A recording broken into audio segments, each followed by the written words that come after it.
Yes, my download's finally done.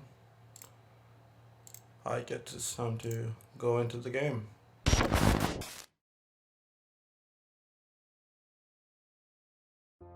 This game does contain content that is not suitable just for everyone to watch. There will be mentions of mental illness, trauma, violence, gore, psychological horror. So if you're not comfortable watching any of this, I recommend you to just skip the video. Well, enjoy the video. Everything's fine. It feels like heaven. I see my parents. They look happy. They have a present for me. I wonder. It's a cat, so sweet and pretty. Dark as the deepest night. It's Mr. Midnight. My best friend. My only friend. We're having dinner, and I see Aunt Grace too. I really like her a lot. It's Friday. My parents are going out. Aunt Grace takes good care of me. We are having so much fun.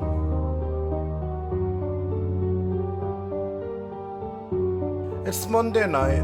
I'm playing with Mr. Midnight. But something feels really bad. A strange creature outside my window.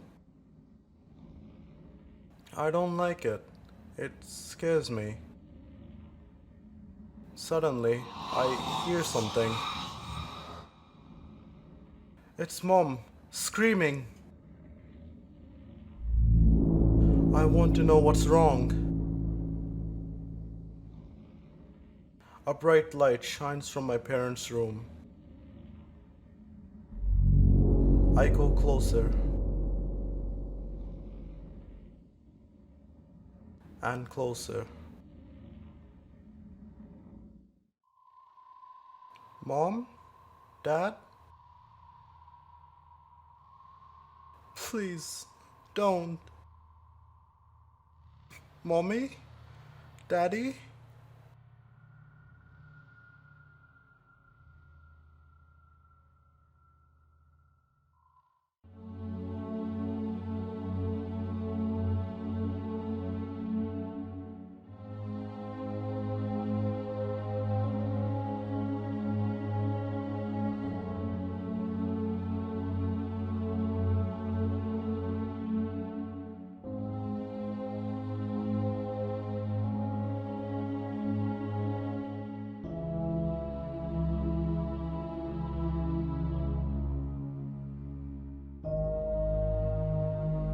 Fran, please, follow my voice.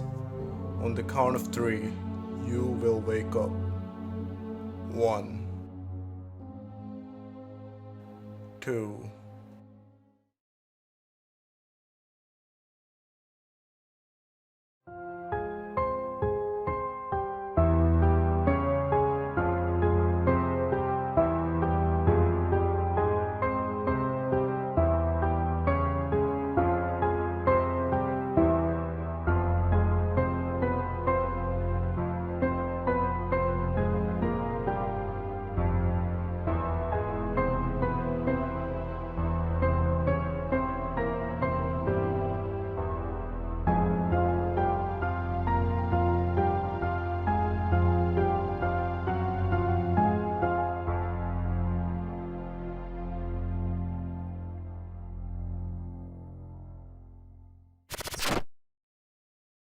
Have you ever played a game so mind-boggling, so weird, so abhorrent, that it just makes you ask yourself, what the fuck did I just play?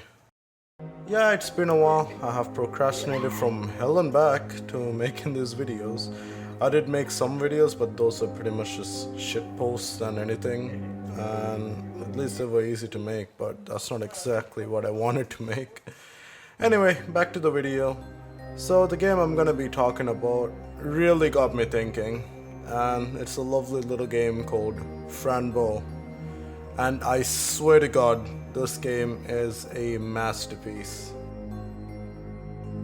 Fran Bow was made by a game company named Kill Monday Games, the geniuses that made another game prior and most popular than Fran Bow, known as Little Misfortune.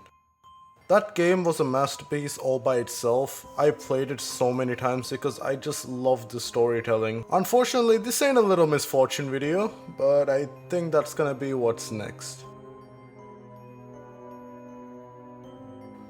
Fran Bow is a point-and-click puzzle slash horror slash adventure game, and as previously mentioned, it was developed and created by Kill Monday Games. It was a crowd-funded event which was on Indiegogo, and they actually received 28,295 off of the 20,000 goal that they had. So around 2015, August 27th, 3.5 years later, its development started, and it was actually then officially released for Windows, Mac, and the Linux on Steam, GameJolt, itch.io, and IndieWB. So in a generic sense, Fran Bow is a creepy and eerie type of adventure game. Mainly, I would say it also has a lot of puzzles in it, and this basically tells the story of a girl named Fran Bow Degenhardt. I don't know if I'm saying this the right way, but yeah. She's a young girl who is at the age of 10, struggling with a mental disorder, and this is the point where the story gets really dark. She actually witnessed the gruesome and mysterious death of her parents. They were found dismembered in their own home. And because of this shock, Fran actually just runs into the woods together with the only friend she had, Mr. Midnight. The problem with this is, because of this shock, she just passes out. When she passes out, you can see, as from the intro, Mr. Midnight steps back because she's afraid, or he is afraid of some people coming by. And said people would eventually take Fran into their own hands, and that's where the story begins. The game starts off with Fran being questioned in a therapeutic type manner by Dr. Dern, and she's actually in an asylum known as the Oswald Asylum, but it's pretty much just an oppressive mental institution for children. During this time, we get to know that nothing's working out, the questions are not really producing any results, and she's been having the same vivid dreams. This said dream was the intro sequence we saw. But then a nurse comes in and she gives her medicine. And this medicine is in the form of a red pill. And in the game universe it's called duotine. But this is not just any kind of duotine. This is a much more stronger, modified version of it. As we see a little bit later in the same chapter, that there is the same pills of duotine but in yellow color. And I think that these were the less stronger, mild variant of the now previously mentioned red ones, which are much more stronger. Upon taking these pills, she has a weird lapse in reality and fiction, and she goes to the other world for a split second before eventually passing out again.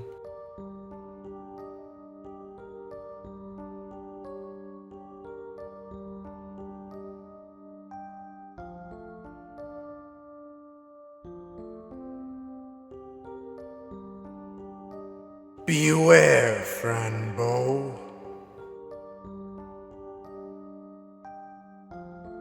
If you leave the House of Madness, I will hunt you down, catch you, and bring you back to insanity. Fran, wake up! The medicine will help you escape. I'll be waiting for you in the forest. I love you.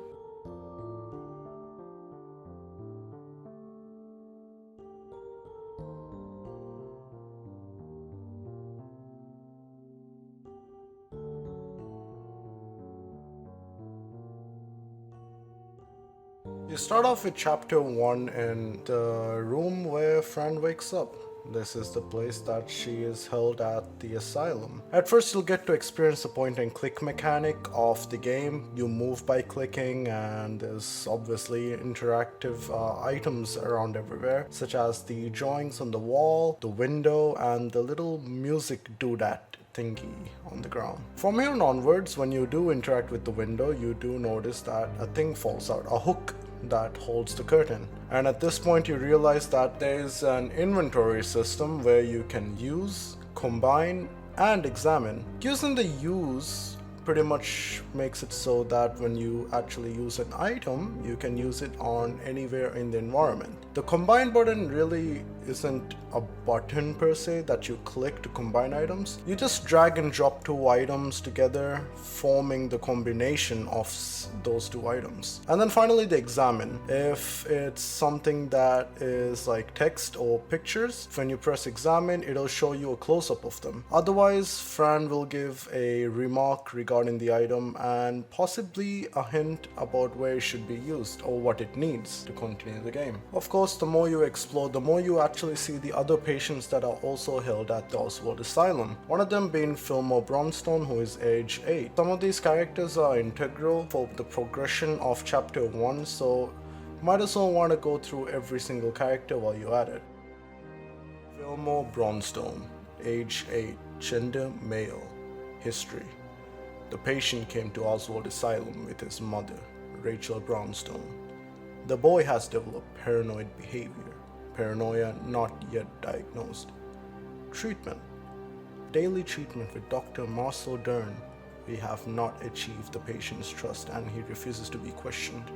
Upon interacting with Phil, you get the first interaction with the demons that are haunting your memories and your mind. And this said demon, as mentioned before, does not want you to leave the House of Madness. He always wants you to be insane. After some scouring around, you eventually get the nurse off your ass, and then you find this table, which is the nurse's table. You can interact with it and open the desk up, and you will see a locked box with the words hide etched onto the side, or mainly below. And you'll see that it's a number combination, and you don't know exactly what the numbers are for the safe combination, but this is where the first puzzle is at. And it is basically you read a piece of paper, a book, and obviously on the piece of paper there are a sequence of letters and numbers that coincide to give the lock combination. Upon putting them in, you will obviously get your duotine back. This is the core mechanic of the game, if you will. But before I get into that, I'm just gonna say, even though I have played this game a couple of times, I'm a dumbass to the point where I didn't pick up the fucking band-aid, so I couldn't progress and I was stuck for like 30 minutes until I figured out I had to backtrack just to get that back. But besides that, let's get to the main point. The red duotine pills are your medicine. This is the core mechanic and you can use them at will to go back and front from ultra reality. So the game itself is, in a sense, how I can explain as two sides of the same coin. So on one room you're at, for example the room where Fran is at, you might see that everything is normal. There's just a window, a picture of a clown, some drawings, a bed, and the musical doodad bullshit. But after you go into the ultra reality, as we say, you will see that everything is completely gone batshit insane. There's graffiti on the wall with blood saying it was not me. There's a ghoul or something outside the window. There's a dead animal, presumably a rabbit, next to the musical doodad bullshit. And in the place of where the bed was, now there's a staircase. So the reason why the ultra reality is a core mechanic, the pills are the core mechanic, is because in case you are stuck in a situation where you don't know what to do or you don't know where to go, sometimes it might just be useful to loosen your mind a bit. Take a couple of pills and check if there's maybe another way or something there that could help you out of that situation. As any sane person would do in a horror situation, you take a plunge deep down into the basement stairs with a lot of blood in it, only to see that your Dr. Dern is talking with your Aunt Grace, and they're having a conversation about whether to let you know about your own mental situation, to which Dr. Dunn strictly forbids Aunt Grace from telling you. Then she requests to take Fran back home, to which Dr. Dunn also rejects it because her mental instability is an all-time peak. Then, as always, you pass out again, only to notice that the stairs are gone and your bed is back, but it has a dead fox on it. Then you go back to Phil's room to check what's new. As usual, the room's bloodied and Phil looks a bit dead. But it's alright, I guess, because he has a friend with him, a ghost or something. And at this point, this is where you start to use your supreme intellect to make two things, combine them together to make a lockpick and open the door. Upon opening the door, you notice that Sans Undertale is waiting outside, and then upon seeing you, he gets scared and dips into the portal. Upon entering the other room, you will meet another child. Name: Adelaida Fugans. Age: 7. Gender: female. History: the patient was a victim of sexual abuse by an unknown person, which almost killed her. This event has created auditory hallucinations and thought disorder. Treatment: Dr. Marcel Dern has become close to the patient through drawings therapy. She's making progress.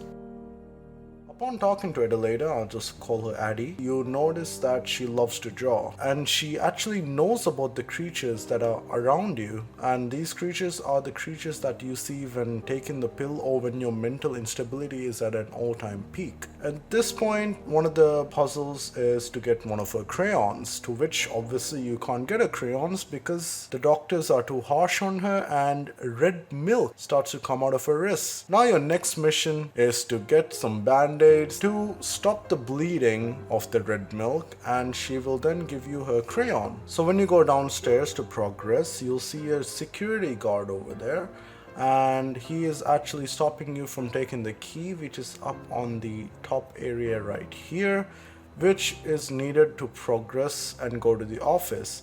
But the problem with this is you could get the key, but you're gonna be helping a pedophile with his problems, because this guy is actually just batshit insane. He's asking to give a key in exchange for a kiss. Oh, hell no, man. I'm a 20-year-old man and I would still not do it. Maybe for $20, but that's max. Either option you take, you will not kiss the guy, thank God. And then you would want to find another way to get the key. And this is where the combination mechanic comes into play, because now you're going to be doing some mini quests in a sense to get the items you need, and then you'll be combining them to get the key up there. When you go to the next room, you'll see a girl in blue, almost wearing the same dress as you are. She almost looks like you as well with some curly hair, but she keeps talking about how the doctors ate her brain, her thoughts, that she can't think anymore. And then upon going to the room next to her, you'll see two children. One child is sleeping on the chair while the other child is just looking very weirdly at a television with a lot of papers around. Now this is another small mini game that you have to finish to actually get a piece of paper to progress the mission. So in this part of the mini game, you're supposed to be changing the channels until you get to the right channel that gives paper vision, so that the little boy will be happy and will gladly give you a piece of paper. I didn't notice this before, but I think I forgot. You're supposed to actually take the pink sash off of the robe on the hanger so you can progress with the actual mission. Then you enter the cafeteria. You'll see another nurse there and another child. He is wearing a weird hockey mask kind of thing. Upon asking the name of the child, he just requests that you kill him. And in a jokingly innocent way, if you press sure, she just says, "Sure, bang, you're dead."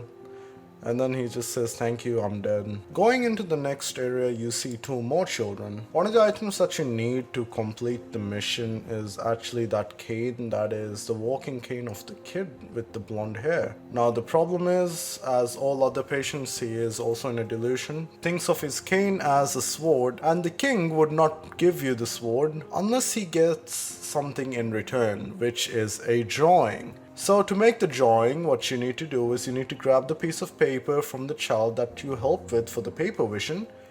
And then after that you need to get the band-aids from the nurse's desk that you got very early on. And then you need to give them to Addie so she can give you a crayon. Now you can combine these two to make a drawing. Upon giving the drawing to the king, he will gladly give his sword back to you. But we do be forgetting about one character, Annie.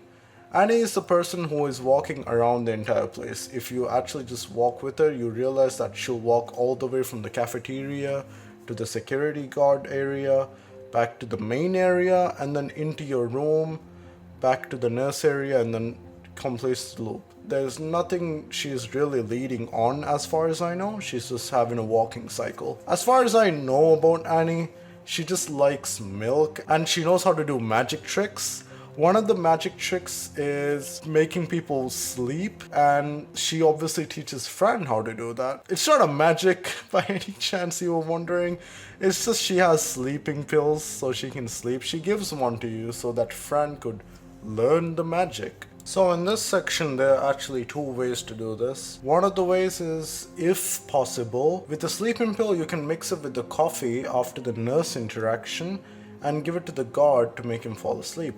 I personally have not got this to work, so I just did the sleeping pill. I combined it with the bun that I got early on in the cafeteria, and then of course he didn't budge, and then I had to go grab the coffee for him, to which Fran will purposefully trip, spilling coffee all over himself, and then he would curse and get away from you. At that point you should have the Grab-O-Matic 2000 and you should be able to grab the keys. After grabbing the keys, you can get to the office and then collect another key from the left and examine the board on the right. You would notice that there's a note which again has another puzzle stating December 17 is equal to something and July 25 is equal to something. This is another puzzle that you need to work on to get a code for a later part of the game. After a while, Phil will just jump scare you out of nowhere, close the door on you, and now you have no way out of there. Unless you use the core mechanic of the game, grab some duotine and then the vent will open. And then you go inside the vent and now you're playing Among Us. You fall down to the bottom of the basement, and here you can actually not check a lot of stuff because there ain't really much to check besides the box that's covered. Upon checking the box, you notice the duotine types. The red duotine pills that are much more stronger and the weaker duotine which are yellow. You attempt to just get outside the basement, but then when you try to use your key to get out, you're met with another demonic interaction.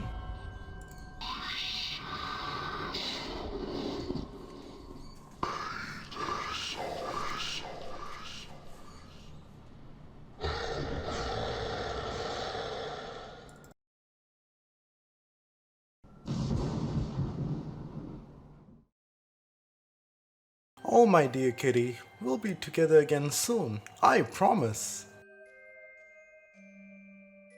I miss you, my dear. I miss you so much. Why are you leaving? Please don't leave me alone, Mr. Midnight.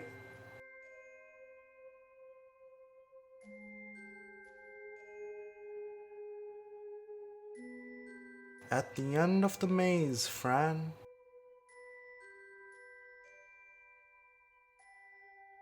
After you're done with that entire situation, you go outside to the main room for the operating rooms and some weird rooms for holding children. It's very morbid. One of the operating rooms has a patient named Robert Clark, and he is undergoing a psychosurgery, which is lobotomy. The anesthetic failed and the patient woke up and it was cancelled. Upon checking the room, we notice that there aren't anyone there, but in the ultra reality we see a person there who is presumably dead. When we check the other rooms, we see another person who is lying down, barely alive, and going into ultra reality shows that his head, half of his head anyway, is almost gone. In the other room we see two girls, little girls, very anorexic, feeling and looking very sick.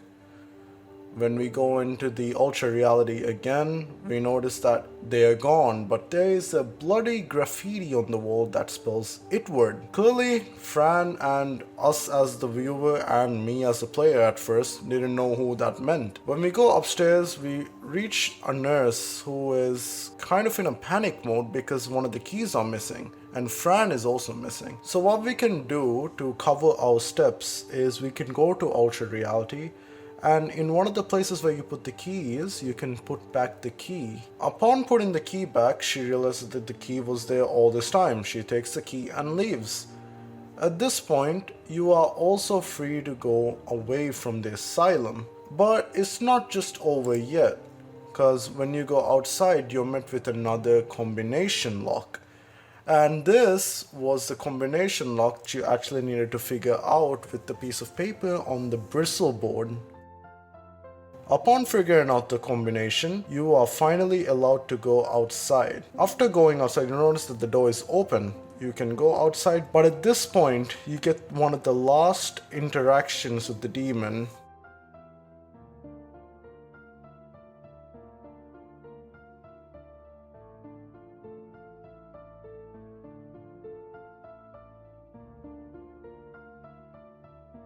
It pulls you back, but something seems to be stopping it. And then when you're passed out, a little robotic Mr. Midnight on a tricycle just goes past you. You keep following Mr. Midnight into a maze. And this is the last minigame of Chapter 1. This is a minigame you can actually skip, but for the sake of the achievements, I really wanted to finish it. And it's just a simple maze that you can do, and it's not all too hard, but there are some enemies that are blocking your path. Upon reaching the end, you'll actually see a sewer tunnel.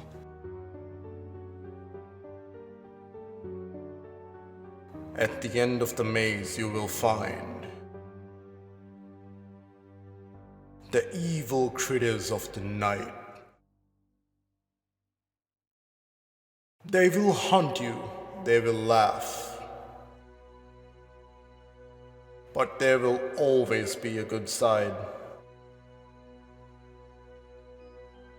A cat full of nuts and bolts will always be your guide.